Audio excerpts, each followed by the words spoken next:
इसी बीच एक बड़ी और अहम खबर की तो इस वक्त की बड़ी खबर हम आपको बता दें। महाराष्ट्र में सीएम पद को लेकर हलचल काफी तेज हो गई है। सीएम पद को लेकर देवेंद्र फडणवीस ने कहा कि सीएम पद को लेकर कोई विवाद नहीं होगा। तो पहले से तय है, तीनों दल साथ बैठकर फैसला लेंगे। महायुति में सीएम का फैसला मिलकर किया जाएगा, ये कहते हुए नजर आए एकनाथ शिंदे। काम का फल जीत के रूप में दिख रहा है, ये एकनाथ शिंदे ने कहा है। बड़े दल का नेता सीएम होगा, ये तय नहीं हुआ था। तो दोनों ही तरफ से बयान सामने आ गए हैं। देवेंद्र फडणवीस ने बीजेपी की तरफ से अपना पक्ष रख दिया है। एकनाथ शिंदे जो वर्तमान सीएम है, उन्होंने भी अपना पक्ष रख दिया है। कहा है कि तीनों दल मिलकर इस पर बात करेंगे, फैसला लेंगे। प्रवक्ता बीजेपी प्रोफेसर विधु रावल हमारे साथ जुड़ गए हैं। विधु जी, बहुत बहुत स्वागत है आपका हरियाणा न्यूज पर। और सबसे पहले तो बधाई, महाराष्ट्र में महायुति की जीत हुई है, बहुमत के साथ सरकार बनने जा रही है और सीएम पद को लेकर हलचल काफी तेज है।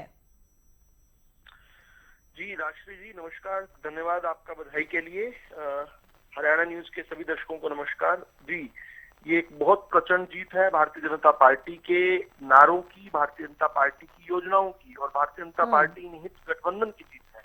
भारतीय जनता पार्टी ने कहा था एक है तो सेफ है। लोगों ने इसको स्वीकार किया। भारतीय जनता पार्टी की योजना, लाड़की बहन योजना और भारतीय जनता पार्टी का महाराष्ट्र को आगे लेके जाने के लिए, महाराष्ट्र का विकास करने के लिए जो महायुति हमने बनाई थी, उसको भी जो है तीनों को महाराष्ट्र की जनता ने स्वीकार किया है। और महाराष्ट्र की जनता ने जो फेक नैरेटिव है इंडी गठबंधन का, उसको बस्ट कर दिया है, उसको बुरी तरह से लताड़ दिया है। जो इंडी गठबंधन विशेष रूप से कांग्रेस की हेट्रेड की यानी नफरत की राजनीति है, जो उनका विभाजनकारी राजनीति है, जातियों में भारतीय समाज को बांटने की राजनीति है और जो राष्ट्रद्रोही तत्वों को ऑक्सीजन देने की राजनीति है, उस सब को महाराष्ट्र की जनता ने पूरी तरीके से नकार दिया है। काफी हद तक इस बात पर भी मोहर लगा दी है कि वो पूरे चुनाव में पूछते रहे गद्दार कौन, गद्दार कौन, तो बता दिया कि चाचा सोरोस के कंधों पर चुनाव लड़ने वाले गद्दार हैं। भारत की लेकिन विधु जी, झारखंड के परिणाम थोड़े से निराशाजनक है। देखिए, झारखंड में जरूर समीक्षा की आवश्यकता है कि किन कारणों से भारतीय जनता पार्टी अपेक्षाकृत प्रदर्शन नहीं कर पाई। लेकिन वहां पर भी कांग्रेस की सीटें कम हुई है। वहां पर भी कांग्रेस जो है पिछड़ी है। और जो हम पिछले कुछ दिनों से देखते आ रहे हैं कि कांग्रेस पार्टी केवल अपने सहयोगियों के कंधों पर जो पैरासाइट के रूप में जो है पिगी राइड करती है, केवल उस कारण से आज राजनीतिक रेलेवेंस में बनी हुई है। ये झारखंड ने भी इस बात को मोहर लगाया। हम देख रहे हैं कि महाराष्ट्र में भी वो जो है अपने सहयोगियों में तीसरे नंबर की पार्टी बनकर उभर रही है। हम देख रहे हैं कि उत्तर प्रदेश के अंदर, इतने बड़े राज्य के अंदर जहां पर कांग्रेस पार्टी जो है नदारद थी, एक भी सीट पर चुनाव नहीं लड़ी, ना ही चुनाव प्रचार में कहीं पर आई। कोई बड़ी छोटी कोई कार्यक्रम, कोई रैली, कोई नेता वहां पर पहुंचा ही नहीं। पूरे समय जो है कांग्रेस पार्टी वायनाड में। लेकिन झारखंड में तो बीजेपी को भी कहीं ना कहीं सहारा मिला था चंपई सोरेन का। वो भले अपने क्षेत्र से चुनाव जीत गए, लेकिन कुछ कमाल नहीं दिखा पाए पार्टी के लिए। विधु जी बने रहेगा हमारे साथ। सुरेश रोड जी भी जुड़ गए हैं, कांग्रेस प्रवक्ता। सुरेश जी, स्वागत है आपका हरियाणा न्यूज पर। क्या कुछ कहेंगे? महाराष्ट्र चुनाव के परिणाम सामने आ गए हैं सर, महायुति बहुमत के साथ सरकार बना रही है वहां पर। राजश्री जी, जो हरियाणा में हुआ वही महाराष्ट्र में हुआ।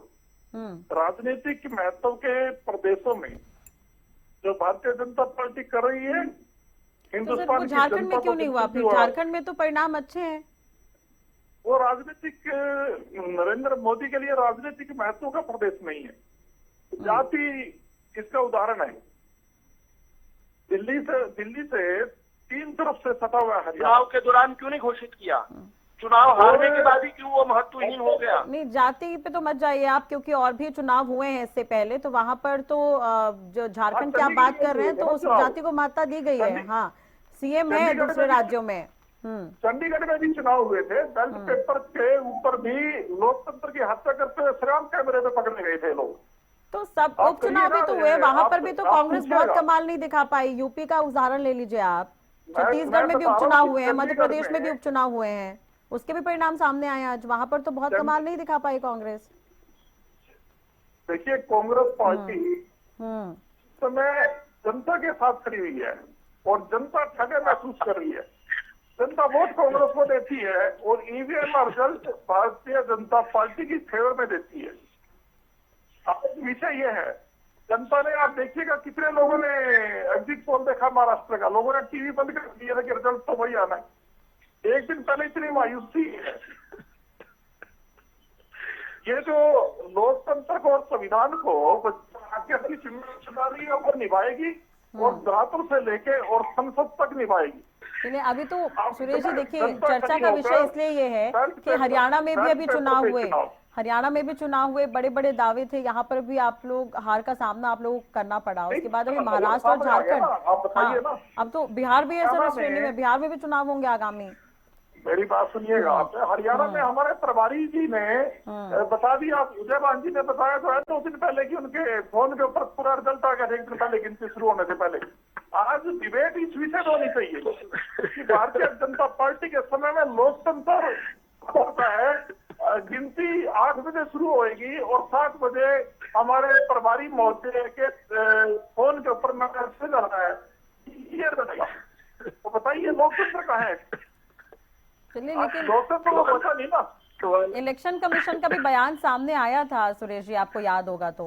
इलेक्शन कमीशन की बात सुन लीजिएगा, इलेक्शन कमीशन को पहले प्रधानमंत्री, इलेक्शन कमीशन पे तो भरोसा करेंगे परिणामों के लिए। नहीं, इलेक्शन कमीशन में कौन भरोसा करेगा? आप भी नहीं करेंगे। अगर मेरी बात सुन लोगे तो आप 1 मिनट की राजनीति, आप भी विश्वास नहीं करोगे इलेक्शन कमीशन पे, क्योंकि ये वो इलेक्शन कमीशन है जो 2014 से पहले तो इसका गठन करता था, जो चुनाव आयुक्तों का फैसला करता था।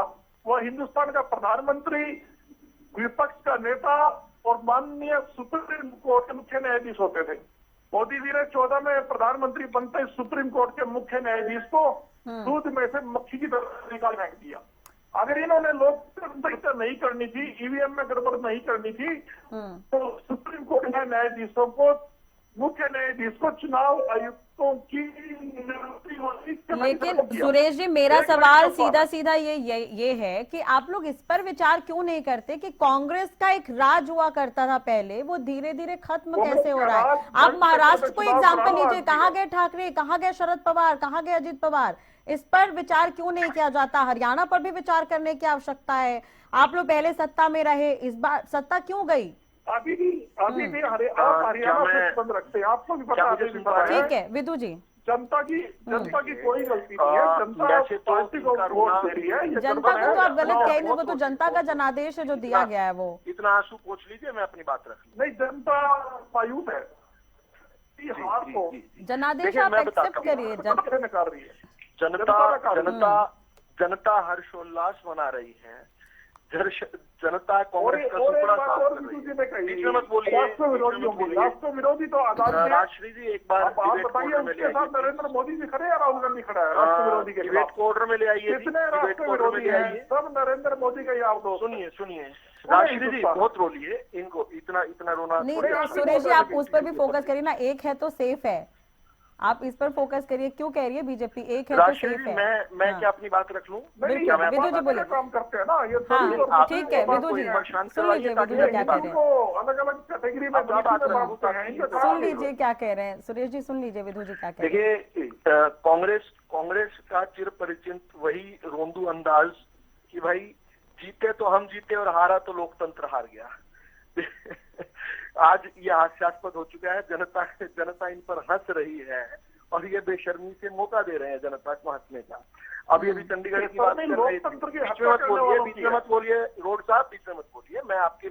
मैं संवेदना रखता हूँ आपके साथ, मेरी सारी संवेदनाएं आपके साथ। आपको टिश्यू पेपर भिजवाएंगे हम, आपको हम जो है हैंकर चीफ भिजवाएंगे। आप रुकिए, थोड़ी देर आराम कीजिए, थोड़े आंसू पोंछिए अपने। तो असल मामला ये है कि ये इलेक्शन कमिश्नर्स का बता रहे थे कि 2014 के बाद जो है इलेक्शन कमिश्नर जो है ऐसे हो गए।